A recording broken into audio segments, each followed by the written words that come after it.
السلام علیکم ورحمۃ اللہ وبرکاتہ۔ سیرت خاتم الانبیاء درس سیریز کا آغاز ہے۔ آج کے درس میں ہم پڑھیں گے کہ کس طرح ہمارے پیارے نبی کریم صلی اللہ علیہ وسلم نے اعلاناً دعوت دینا شروع کیا۔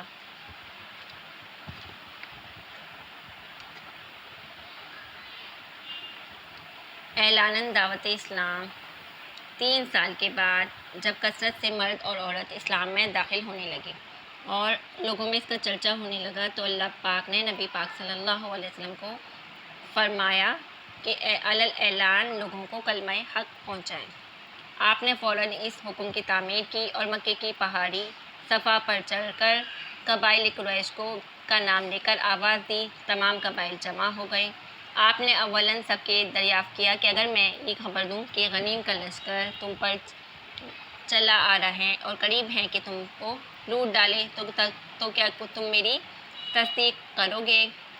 سب یہ سن کر زبان بیک ہو کر بولے، ہم آپ کو خبر کو حق سمجھیں گے کیونکہ ہم نے آپ کو کبھی جھوٹ بولتے نہیں دیکھا۔ اس کے بعد آپ نے فرمایا کہ میں خبر دیتا ہوں کہ تم نے اپنے باطل عقائد کو نہ چھوڑا تو اللہ تعالیٰ کا سخت عذاب تم پر آنے والا ہے۔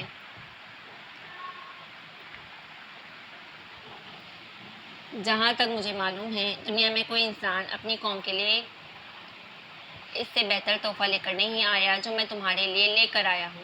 میں تمہارے لیے دین و دنیا کی فلاح و بہبود لے کر آیا ہوں اور خداوند عالم نے مجھے حکم فرمایا ہے کہ تمہیں اس کی طرف دعوت دوں۔ خدا کی قسم اگر میں تمام دنیا کے انسانوں سے جھوٹ بولتا تب بھی تمہارے سامنے جھوٹ نہ بولتا، اگر ساری دنیا کو دھوکہ دیتا تب بھی تمہیں دھوکہ نہ دیتا۔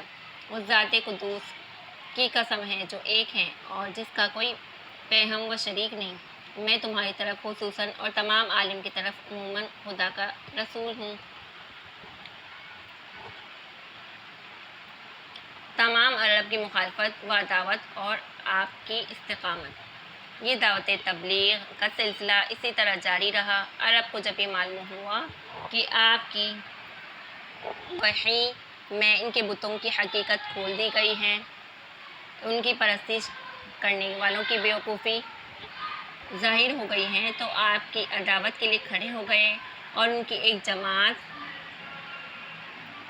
آپ کے چاچا ابو طالب کے پاس آئی کہ وہ آپ کو اس قسم کی باتوں سے روک دیں یا آپ کی حمایت کرنا چھوڑ دیں۔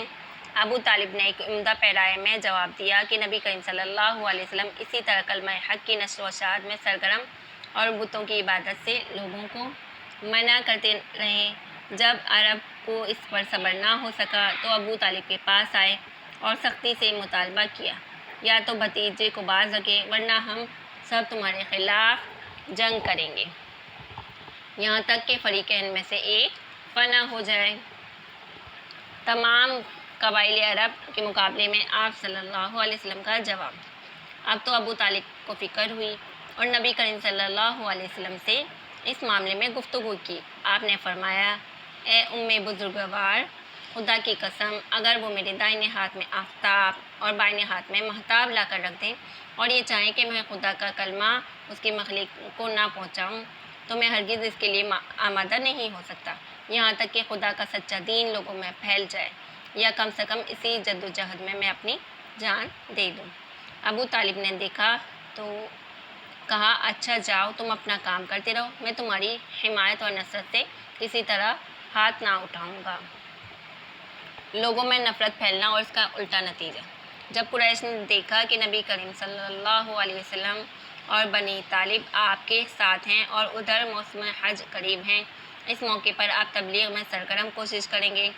آپ کے کلام حق کی مقناطیسی کشش سے سب واقف تھے، اس لیے اندیشہ ہے کہ اب ان کا مذہب تمام دنیا کی طرف پھیل جائے گا، تو سب سے پہلے جمع ہو کر یہ طے کیا کہ مکے کے تمام راستوں پر اپنے آدمی بٹھا دیے جائیں تاکہ اطراف عالم سے جو لوگ حج کے لیے آئیں انہیں دوری سے کہہ دیا جائے، یہاں تک کہ یہاں ایک ساحر ہے جو اپنے کلام سے باپ، بیٹے، خاوند، بیوی میں تمام رشتہ داروں میں تفریق ڈال دیتا ہے، تم اس کے پاس نہ جاؤ۔ لیکن چراغ راکا ایزد برفرزد کی کشش تو जंजीर बसूस खुदा की कुदरत आपका ये तर्ज अमल नबी करीम सल्लल्लाहु अलैहि वसल्लम की तबलीग के काम कर गया। और अगर वो ऐसा ना करते तो मुमकिन है कि अगर बहुत सारे लोग आपका जिक्र ना सुनते, लेकिन इनकी इस जद्दोजहद ने आपको इसका मुश्ताक बना दिया।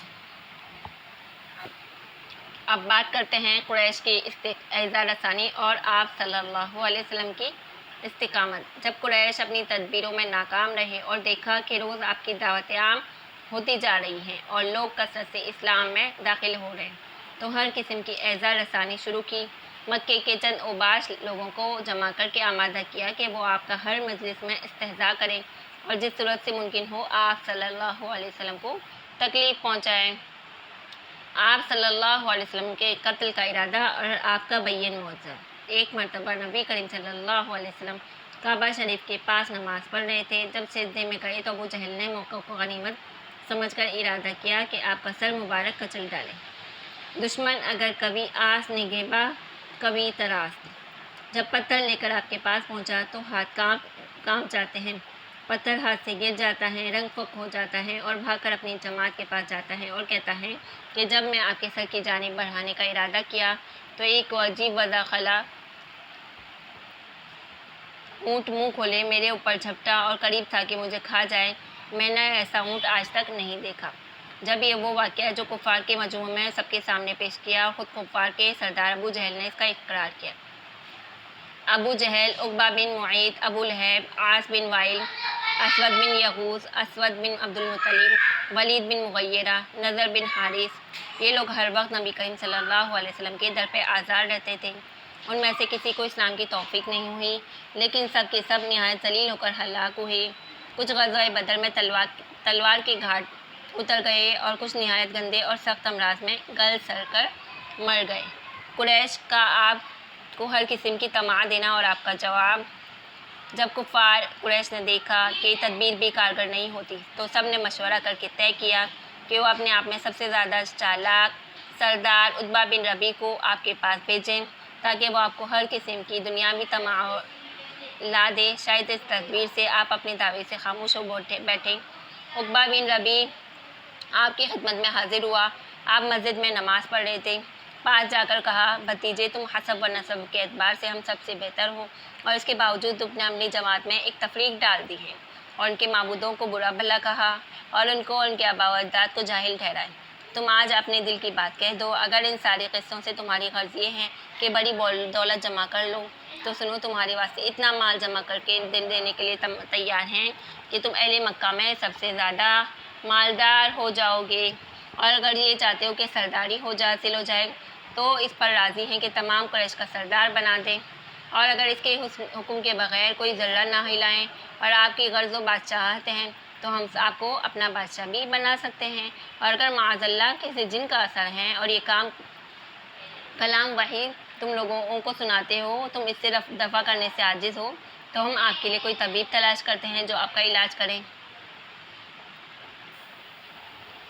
जब उतबा अपने कलाम से फारिग हुआ तो नबी करीम सल्लल्लाहु अलैहि वसल्लम ने उसकी सारी दास्तान के जवाब में सिर्फ़ एक सूरत कुरान की सूरत सुना दी, जिसको सुनकर उतबा हक्का बक्का रह गया और अपनी कौम में वापस आकर कहने लगा, खुदा की कसम, आज मैंने ऐसा कलाम सुना, इससे पहले अपनी उम्र में कभी नहीं सुना। खुदा की कसम, ना वो शेर है, ना नजूमियों का कलाम है, ना सहर। मेरी राय यही है कि तुम सब उस शख्स हज़रत नबी करीम सल्लल्लाहु अलैहि वसल्लम की एज़ा रसाइनियों से बाज आ जाओ, क्योंकि जो कलाम मैंने सुना है वल्लाह उसकी शान अजीम ज़ाहिर होने वाली है। मैं तुम्हारा खैर ख्वाह हूँ, तुम मेरी बात मानो और ज़्यादा नहीं, कुछ दिनों इंतज़ार करो। अगर अरब उन पर गालिब आ गए तो तुम मुफ्त में इस तकलीफ़ से निजात पालोगे, और अगर वो अरब पर गालिब आए तो इसकी इज़्ज़त हमारी इज़्ज़त है, क्योंकि वो हमारे कबीले से हैं। कुरैश अपने सबसे ज़्यादा होशियार सरदार की बातें सुनकर हैरान रह गए और ये कहकर जान छुड़ाई कि इस पर मोहम्मद सल्लल्लाहु अलैहि वसल्लम ने जादू कर दिया। जब कुरैश को कोई हिला कारगर ना हुआ तो नबी करीम सल्लल्लाहु अलैहि वसल्लम के साथ आपके सहाबा और मुतअल्लिकीन और अकरबा को सताना और तरह तरह की एज़ाएँ देना शुरू कर दी। हज़रत बिलाल रज़ियल्लाहु तआला अन्हु वग़ैरह सहाबा की एज़ाएँ दी गई। हज़रत अम्मार बिन यासिर की वालिदा माहिदा इसी निहायत दर्दनाक तरीके से शहीद की गई। اور یہ سب سے پہلا واقعہ شہادت ہے جو اسلام میں پیش آیا۔ اچھا آج کا درس اتنا ہی، انشاءاللہ پھر ملتے ہیں ہم نیکسٹ درس میں۔ تب تک کے لیے اجازت۔ اللہ پاک عمل کی توفیق عطا کرے۔ اللہ پاک نبی کریم صلی اللہ علیہ وسلم کی سچی اور محبت ہمارے دلوں کے اندر ڈال دے، اور ہمارے وطن کی حفاظت کرے، ہماری اولادوں کو موبائل کے فتنے سے بچا لے، اور دین اور دنیا کی خیر عطا فرمائے۔ السلام علیکم ورحمۃ اللہ وبرکاتہ۔